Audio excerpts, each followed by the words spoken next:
No nii, rahvas, me tegime seda, me oleme tugevad. Kõik, kes peale eiset olid negatiivsed, juba kommenteerisid kuskil, siis tänane päev on teile, vaadake, mis Eesti mees, kui tugevad me oleme. Et tänane emotsioon on hoopis teine, et ülikõva, et kõik poisid, ma arvan, et me kõik tegime super tööd. Ilmselgelt väga stressirohke hommik, et B-finaali tegime oma töö ära ilusti seal väga kindla peale, sõitsime ja saime A-finaali ja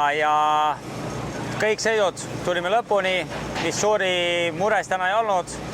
ja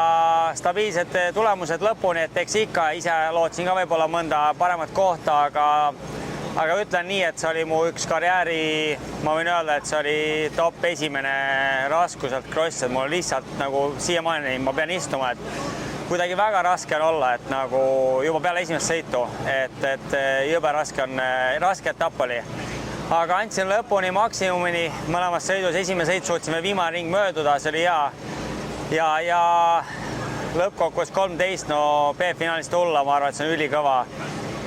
Kindlasti tahaks öelda, et Joosep tegi väga-väga tugeva sõidu, et üliuhke tema üle, 2 sõitu ilusti sellise tasemega lõpuni tulla, top 30, mida veel tahta, meie Jörgeniga stabiilselt sõidu lõpuni.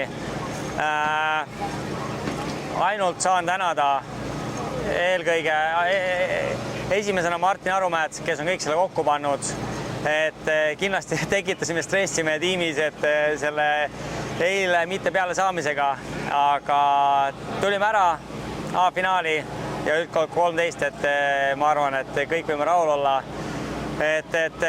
kindlasti stress oli kõigil, pinget palju, nii et suur tänu Martinile, et ta kõik on kokku ajanud meid siia ja kõikide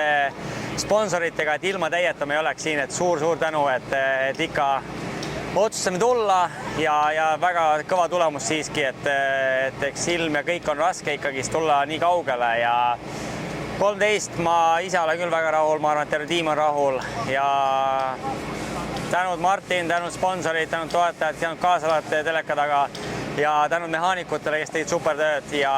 tänud me sõitjad, et kes me siis rajale selle tulemuse lõpuks ära tegime ja elusõna, et väga vinge etapp ja